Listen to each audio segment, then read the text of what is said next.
Hello and welcome to Heroic Media. I'm Michelle Bauman. And I'm Patrick Cordova. This week in Heroic Media, a proposed bill in Michigan would bar questions about employee contraception use. A recent federal report on child abuse includes unborn children. And a radical gender theorist says the concept of gender is outdated and harmful. Stay tuned for all these stories and more here on Heroic Media.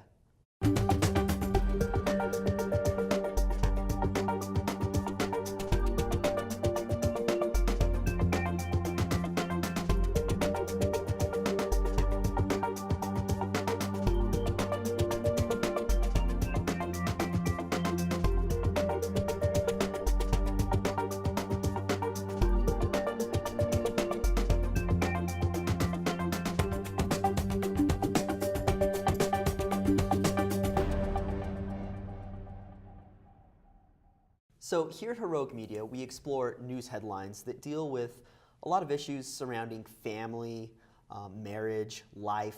Absolutely, and so those issues tend to revolve around abortion, euthanasia, embryonic stem cell research, human cloning, and homosexual marriage. Yep. So Patrick, what's our first story for the day? All right, in our first story, a bill out of Lansing, Michigan seeks to bar employers from asking employees about their birth control usage.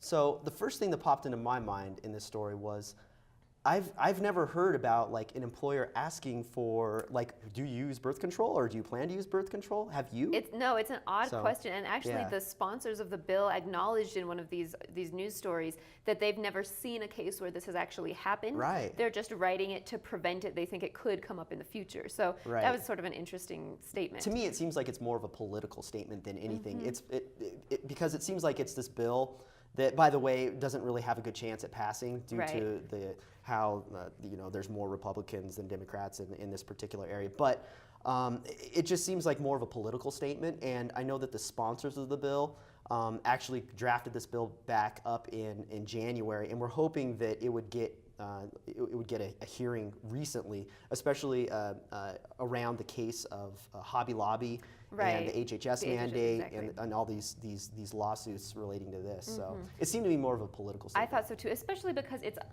from what I can see, it's largely unnecessary because already the U.S. Equal Employment Opportunity Commission prohibits employers from asking questions about whether or not their employees are taking prescription medications. So many contraceptives would fall under that. So, and they don't have a case where this has actually happened. It does seem to be a political statement. And you mentioned the HHS mandate, which is basically this regulation put out by the federal government that says that almost all employers, with just a few exceptions, are required to offer 100% full insurance coverage to pay for contraception, sterilization, and some drugs that can even cause early abortions. Yes, yeah, exactly. And I think that's really what this is about, is it really comes down to this whole idea of, do we have religious freedom? Do we have the right of conscience when we own a business?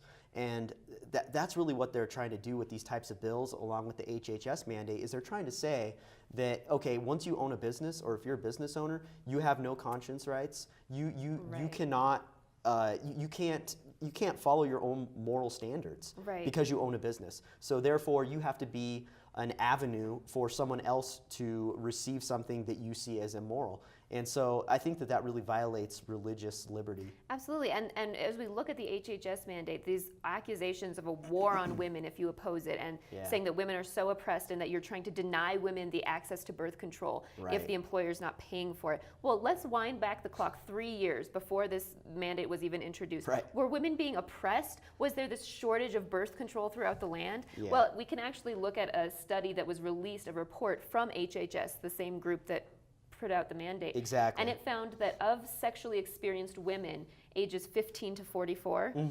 99% had used contraception at some point. Wow. So you can't say that there's somehow this crisis of access and women have no way to get birth control unless their employer pays for it. Planned Parenthood gives out birth control for free. You can buy a month's prescription of basic birth control for $9 at your local pharmacy. So this idea that somehow it's hard employers to get. are denying it. That's what women are free to buy it if they want to. Yeah, exactly. It's not an issue about that at all. I think to me, it's all about normalizing the use of contraception and things like this. Because if you force people that don't want to have any part in it to have a part in it, then you're trying to almost get them to be like, yeah, it's okay, we're used to it, this is the way things are, and accept it. Because like you said, it's not about it's hard to get or something, and some of the things that supporters of these types of laws say is like, it's so expensive, and I'm like, well, can't you just go to Planned Parenthood and get it for free? You can. There's all kinds of places that you can get this for free or really cheap, and the argument that always comes out is like, women should be allowed to make their own decisions about their health care. And just like you said, nothing's been prohibited. Every woman has been able to do whatever they want with their own health care. That's not what it's about. Employers are actually not required to cover your contact lenses. So if you need to wear contact lenses, which is essential to drive, for many people to read, to function, you want it, you go out and buy it with your own money. Right. No one's denying access for people to have contact lenses because your boss isn't indirectly paying for it, Right, exactly. And so to me, it sounds like, yeah, sure. I agree with part of the premise of this bill that your employer shouldn't be asking you about this. It's none of their business, and it really isn't. But at the same token, it's none of your business to force your employer to buy it for you. Exactly. And that's where I think that it's like this double standard almost that a lot of these laws are putting in place, and it doesn't make any sense. And I think there's one other point that I'd like to just mention. If you have a religious employer that's really trying to pursue implementing the idea of this religion and promoting the faith, I think that it's fair to ask them for them to ask their employees to commit to living out that lifestyle, and that might involve not using contraception. Sure. But and people might say, "Oh, that's awful." But look at a vegan organization that's trying to promote a vegan lifestyle. Is it fair of them to ask their employees to commit to living a vegan lifestyle? Or a group that really wants to save dolphins, can they ask their employees to commit to not eating tuna that was caught in a way that harms dolphins? If you're promoting a certain set of ideals, it's absolutely reasonable to ask your employees to go along with that. Absolutely, and that's one of the reasons why I think that law would be very dangerous, because it would eliminate that possibility. It's a huge religious freedom issue. And in our state, in Colorado, there's a very prominent Christian university that holds their employees to those high standards. They say, you can't be living with your boyfriend or girlfriend, you can't be doing these certain immoral things, you're not supposed to go get drunk. And so I think that there's a place for those types of questions, like you said, but bills like this are just the sweeping thing that seek to eliminate all that. Absolutely. All right, in our next story, the Administration of Children and Families included the unborn in their 2012 maltreatment report, which analyzes child abuse across the U.S. But interestingly enough, they did not include unborn children that were aborted in this report. So what did you think about that? That was interesting. My guess is, if I had to guess, I'm not sure, but my guess is that they weren't trying to make a statement. They didn't think really hard about, we're going to stand up for the unborn. Right. But my guess is that they just looked at all the reports they had gotten of abuse, and some of those included unborn children, so they included them in this report. Sure. But I don't think that it was particularly an ideological standpoint, because as you said, abortion wasn't included here. So it's like the children are sometimes considered a person, but sometimes they're not. Right. And I think we also have to remember, too, that the Administration of Children and Families is an arm of the HHS, the Health and Human Services. So this is the same administration that has been historically very pro-abortion and pro-contraception and things like this. So it is, I don't think it was pre-planned, like you said, to include I think it was just something that was thrown in there haphazardly, or that they didn't really think too much about in that light. But of course, as Catholics, we think about the unborn is everybody, whether we want to keep that child or not. If there is a human being, then we care about them. Right. Every human being is created in the image and likeness of God and has that dignity. Absolutely. And so I think it's very contradictory of them to include the unborn, but then not to mention any of I mean, there's so many.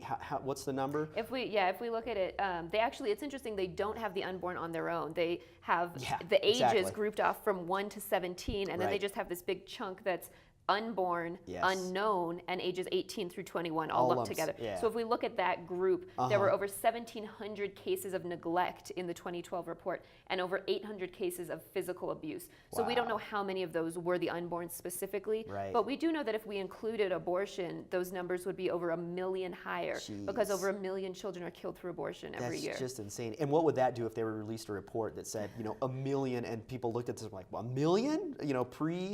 Unborn children were a part of child abuse? Right. I mean, what would people think about that? It would, yeah. Right? What would their reaction be? People would just be shocked by it, and they would think that it was a typo. They would think there was something wrong. Right. And yet that would be the coherent, the consistent thing to do here if you're acknowledging the unborn as a person. And that's the thing, you see the inconsistency in the laws, because if in many states, if you go and shoot a pregnant woman in the stomach and her baby dies, that's a crime. Yep. And in these cases, when the unborn were hurt, that's a crime, but it's only because the mother wanted them. Exactly. And so it becomes this subjective matter of whether or not you're wanted. And if you're not wanted, then not only is your life not protected, but it's the woman's right, their fundamental right, to kill you. And it's just that's just crazy to me. And it's that, and it's also certain ages that people will say that it's a person at this age or it's not a person at this age, and it's just like a few inches makes some that human being a person or not a person, and it's just so contradictory. When a sperm meets an egg and is fertilized and becomes an embryo, that is a unique, distinct person with its own DNA and everything. And so as Christians and as Catholics, we have to protect life at all these stages. And so it's so crazy that if this report was released with that number of 1 million, because that's really what it is. I mean, what would people think? What if there was like a typo or something like that? And what if they did have a column for abortion in their Excel file or something like that, and they accidentally included it in there as that report? What would people say? Would people be outraged? Would they? And then once they realized that it was abortion, they'd be like, "Oh, okay." Or what? It'd be so interesting to see what people's reaction would be, because I think when people see statistics like that and hear 1 million, it's kind of shocking. It's a shocking number. It is. Yeah. It is. I mean, you're looking at Holocaust levels, those proportions of people being killed, and I think that also brings up an interesting point if we're looking at this, that this mindset that's behind abortion, this is going and affecting other areas of society as well. Yes. The same mentality that says that baby doesn't count as a human person if he or she is not wanted. Right. Well, what about the elderly person who's just really Exactly. draining resources? What about the sick person? Exactly. It's a eugenics mindset. It is. It's a dangerous mentality. It says, and it's all about, in society these days, it seems like we're all about what's useful or who's useful. And so people are treated as objects, and if they have no use, if it's like a battery, we're in this throwaway society. We use it, and then when it's done, we throw it away, and then we're done with it.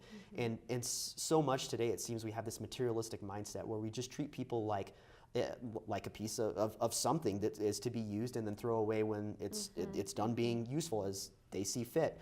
And so that mentality is very dangerous because it extends beyond abortion and also out to, like you mentioned, the elderly and euthanasia. Once you've become not useful or you're a burden on me or potentially a burden, we can go ahead and end your life. Absolutely, yeah. But it's just the wrong mindset, and it's not Christian, because Christ wants us to help all people, and it's part of us taking up our cross and really just showing respect for humanity. Pope Francis talks about the throwaway culture, and I think we really need to try to fight that. Yep, exactly. Stay tuned. After the break, we will have a special guest with us to discuss the idea of gender as obsolete. Stay tuned.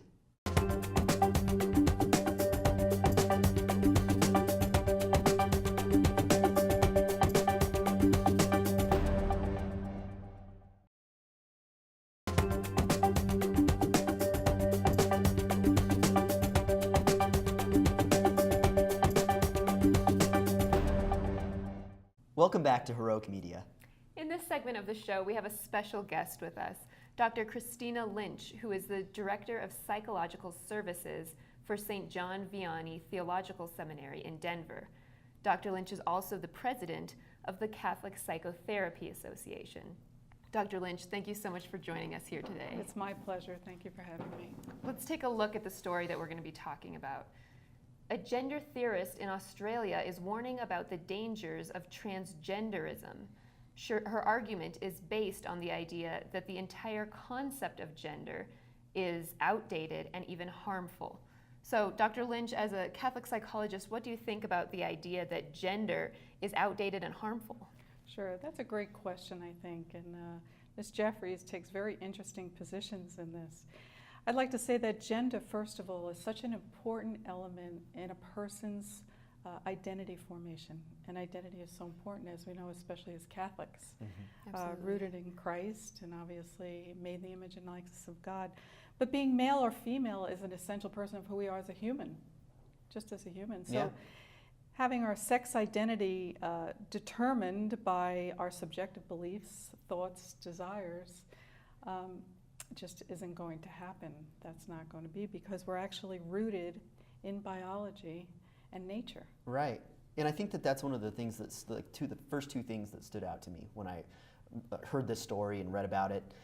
The first thing was that it was just, it seemed like such an attack on like Christianity in general, because God created us as male and female, and it's very explicit and very, there's a very good reason for that. And then also, it was just really shocking to me that she was like, she found the concept offensive that at birth that you could see anatomically that you were a male or a female. And so it was just really, I was like, why is that offensive?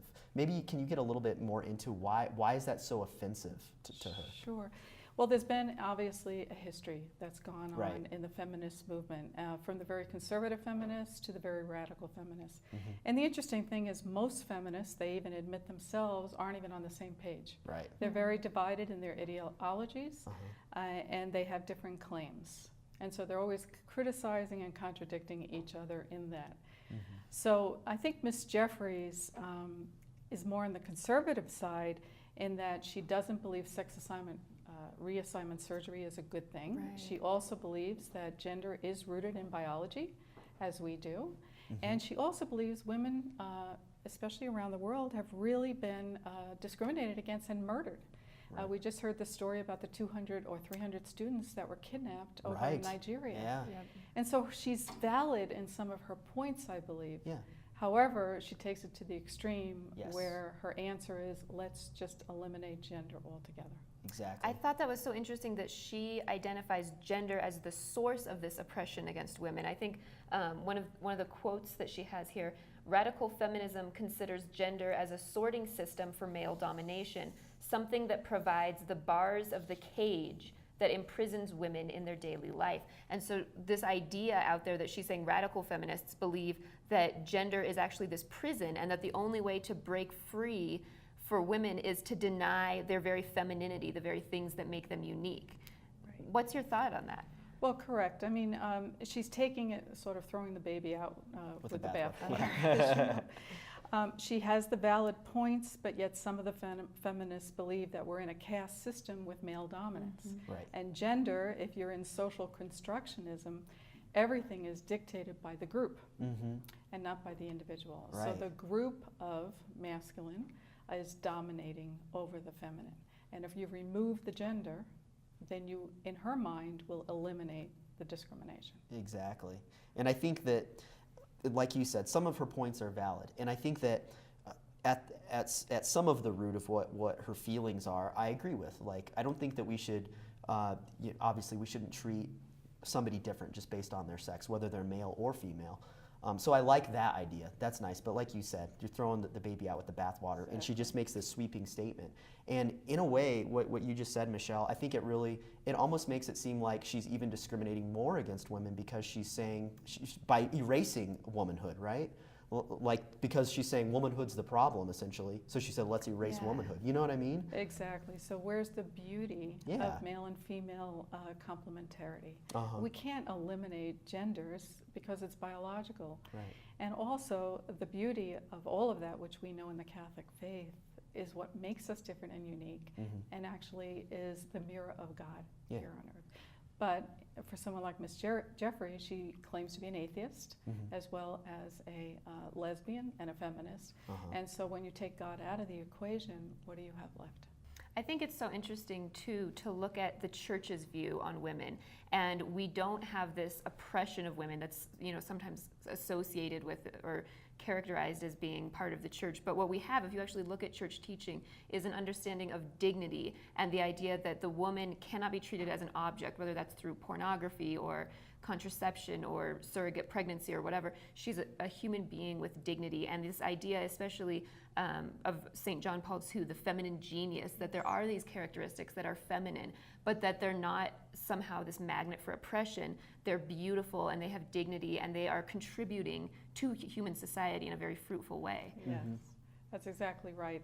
And I think if we know that we're created in the image and likeness of God, both male and female, we can then see the unique qualities, we can see the unique beauty, and we can really raise us up to that dignity that God intended. Absolutely. And real quick, before we go to our break, what do you think, how do you think that we can best address the issue of gender dysphoria? Sure, and gender dysphoria means a discontent with the gender that someone is born with. Right. And we really, eliminating the symptoms isn't the answer. We need to get to the root of the problem. Yes. And I think it comes back to identity formation. Yep. Who are we? Yeah. Do we know we're beloved sons and daughters, which Scripture says, which is back to gender. Absolutely. I like that very much. Thank you so much, Dr. Lynch, for joining us. We really appreciate your insight. Thank you. It's been a joy, and thank you for inviting me. All right. We have one more story, so stay tuned after the break.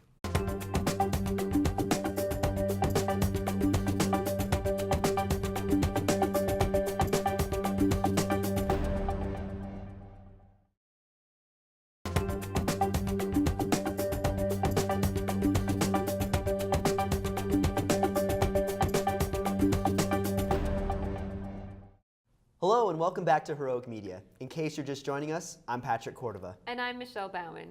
In our last story for today, a 19-week pregnant model in the UK stirred up controversy when she said that she was having an abortion to further her career in reality television. However, she had a drastic change of heart when she felt her unborn baby kick. Wow, what a nice story, right? Really interesting. Change of heart. I like that story. And this story is so prevalent, I think, today in America especially. And where people are willing to abort their children so that they can have this amazing career future, right? Seems like today America is so focused on having a career. If you don't have a career, then you aren't successful. If you don't have a big house and several cars and a timeshare in Mexico, or what, you know what I mean? You're seen as you haven't fully achieved yourself. And almost it seems like parenthood and motherhood especially is looked down upon. Or as we discussed in our last story with the whole gender thing, that women are seen as somehow, if they don't have a job and don't do those sorts of things, that they are seen as less. Right, So. absolutely. I think the story is a little bit shocking, perhaps, Yeah. but I think it comes across that way because she admitted it so openly. There's Yeah. probably so many women That's who true. feel pressured to have an abortion for the sake of a career, Right. and she just came out and said it. She was supposed to be a candidate Yeah. on this reality show, and the producers were very cold towards her once they realized she was pregnant. So she said, "This time next year, I won't have a baby. I'll be famous instead." Right, that's But what she was then thinking. the day before Yeah. she was scheduled to have the abortion, she felt the baby kick. Right. And she already had 2 other kids, ages 6 and 3. So Uh-huh. when she felt the baby kick, she said, "I'd forgotten what the feeling was like. It was magical. It was like the baby was telling me not to go Isn't through that with amazing? it." And she already has 2 children, right? Right, exactly. So that's what was most shocking to me, because it seems like if you've already had children, then you would be like, no way, I'm not going to have an abortion. But she's a younger a lady, and she obviously felt like she still had all these career aspirations ahead of her. And that's not to say that she couldn't have these career aspirations. I think it's horrible when people, like she said, the producer of this show, once they found out she's pregnant, were kind of like, we're going to go to somebody else. Absolutely. So it's just, we have to get rid of. I think that's what the first bad thing, and then I think the second bad thing that really stood out in this story about what she said was that how all these people treated her when they found out that she was going to have abortion.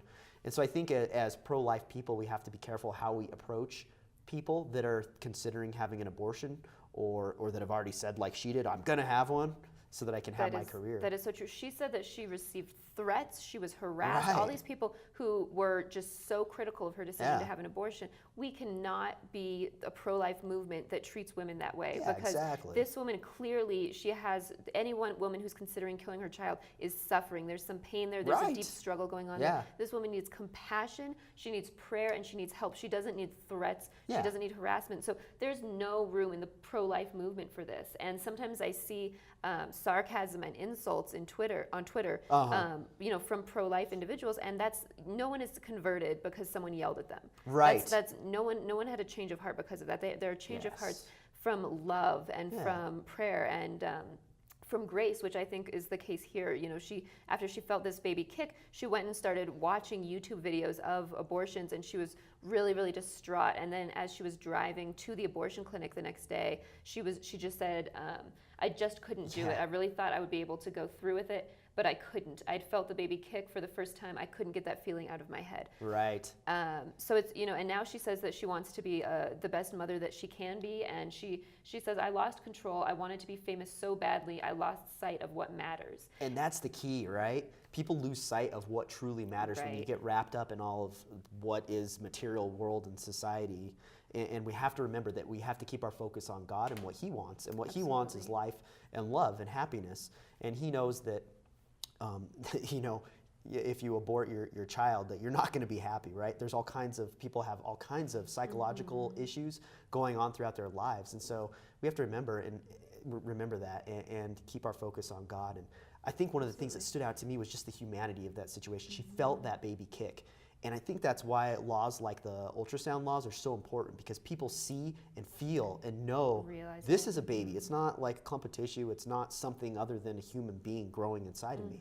And it really changes their heart. I agree. I think that's also why study after study, poll after poll, finds that women are slightly more pro-life than men. So even though women are the ones who are supposedly being oppressed by the baby in them, they've realized that it's a human life. When you feel the baby kicking, when you realize it's very obvious to you that this is a baby that's inside of you, and your natural instinct is to protect and to foster. So I think, I absolutely think that's true. That's a really interesting point, because a lot of times society has it spun the other way, like you said, but that's just not the case. Absolutely.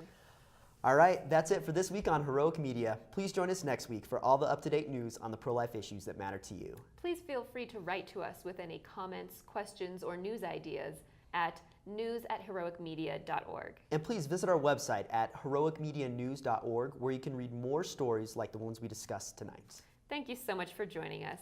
Until next time, keep us in your prayers. God bless.